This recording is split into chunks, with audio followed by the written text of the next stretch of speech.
Hi, my name is Marcus Silvas, and in today's presentation, we'll be discussing systematic inequality, the black-white wealth gap. We will discuss the definition of wealth, why the wealth gap has not decreased in all these years, and some of the potential solutions to reduce the wealth gap. In order to get a better understanding of what I mean by wealth, let's take a look at a couple of definitions. Income. Income includes earnings from work, Social Security benefits, pension benefits, interest, and dividends that households use to meet current spending needs. Wealth, or net worth, is a total of a household's accumulated financial assets minus all debts. Assets include income, stocks, bonds, savings accounts, as well as non-financial assets, including primary residence, other real estate, and vehicles. Here are some of the key factors in the cycle of wealth inequality that I will discuss in this presentation. Employment discrimination, mortgage market discrimination, less educational resources, less access to healthcare. And listed here are some of the key drivers in perpetuating the white and black American wealth gap. African Americans own approximately 1/10 of the wealth of white Americans. The black-white wealth gap has not recovered from the Great Recession, which occurred in 2007 to 2009. Black households have fewer and are in greater need of personal savings than their white counterparts. African Americans face systematic challenges in narrowing the wealth gap. African Americans have fewer assets and more costly debt than white Americans. Let's take a look at our first topic, employment discrimination. In an article by Gibson Davis and Perchexi, it states, although likely multiply determined, increasing wealth inequality in the United States can be attributed in large part to a shifting labor market and changes in household debt patterns. The growth in globalization and the pervasiveness of a skill-based economy, coupled with the erosion of labor unions and the real value of the minimum wage, has resulted in stagnating wages for many of the bottom and middle of income distribution, but skyrocketing wages for those at the very top. In an article by Hank Solomon and Weller, they pulled some data from a 2016 Washington Post analysis, which found that if incarcerated individuals were included in the official unemployment rate, the black male unemployment rate would spike from 11%, where it was at the time this article was published, to 19%. By comparison, factoring in the white male incarcerated population into the white unemployment numbers would raise the rate by less than 1.5 percentage points. Black men, for example, are 6 times more likely to be incarcerated than white men, a result of policies that have either directly or indirectly promoted mass incarceration and over-criminalization in communities of color, meaning that they are more likely to experience barriers to employment as a result. The table you currently see shows the wealth inequality from 1989 to 2016 among all households by race. Now, if you look at 2016's data here, you can see the median wealth of whites compared to black or African Americans, and the ratio of black or African Americans to white median wealth. You can see it's 10%. This shows that African Americans have far less wealth than white Americans. Less wealth translates into fewer opportunities, lower income levels, and fewer chances to build wealth or pass accumulated wealth down to future generations. Speaking of less chances to build wealth, let's talk about mortgage market discrimination. Mortgage market discrimination over the years means that blacks were less likely to be homeowners than whites, which means that they will have less access to savings and tax benefits that came along with owning a home. In 1934, Congress passed the National Housing Act, which created the Federal Housing Administration to support mortgage lending. The FHA adopted the Homeowners Loan Corporation's rating system, known as redlining, which is the practice of rejecting or restricting access to loans and financial services based on the racial makeup of a neighborhood.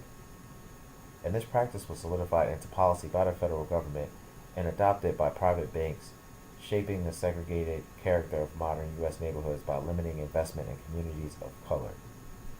Redlining forced black families into higher rate loans if they can get them in the first place, which required them to live in certain areas within the community and in many instances prevented them from acquiring a home at all. It wasn't until 1968, with the passage of the Fair Housing Act, that redlining was made illegal. Take a look at this graph here.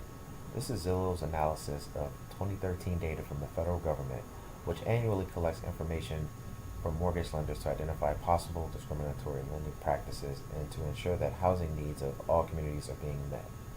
As you can see, um, mortgage denial rates were 27.6% for blacks and 10.4% for whites. With the limited wealth and resources black Americans have, if a black American wanted to continue their education, they would more likely than not have to get a student loan. Now, if you recall the definition of wealth, which is assets minus debt, if household assets stay the same, but the debt increases, and in this case, with the rise in college costs, then it's not good for your household debt. Now, when a black American graduates, there's no guarantee that they will get a great paying job to pay off this debt. If you take a look at this table here, which is the inflated If you take a look at this table here, which is the inflated adjusted median wealth in 2016 by race, marital status, age, and income level, you can see that even if a black or African American were to attain a college degree or more, they would still make less than a white American with no college degree. Now let's take a look at the disparity in healthcare resources. In an article by Gaskin, Heaton, Jr., and White Means titled Racial Disparities in Health and Wealth, The Effects of Slavery and Past Discrimination, it is stated that racial disparities in health and wealth are well documented. Compared to whites, African Americans have lower life expectancies and higher death rates from chronic diseases like coronary disease, breast cancer, and diabetes. In addition, African Americans are more likely to receive suboptimal care. African Americans were 3 times more likely to live in poverty than non-Hispanic whites. The median household income of African Americans was 62% of non-Hispanic whites. The net worth of African American households were 14.4% of non-Hispanic whites' household. In an article by Pollock et al. In 2013, it states that racial disparities in the prevalence of chronic diseases, functional limitations, mortality rates, and self-rated general health status are well documented. They find that the largest persistent racial disparities in health are for 4 health and functional status dimensions: alcohol dependency but healthy, mental health problems, type 2 diabetes, hypertension, and smoking, and asthma. African Americans with mental health, diabetes, and hypertension have significantly lower health status. Now let's recap and hit some important points here. Wealth, an individual or family's financial net worth, can function as a generational stepping stone that older generations pass on and future generations benefit from and build over time. Throughout most of American history, however, this essential stepping stone was not, for all intents and purposes, available to African Americans.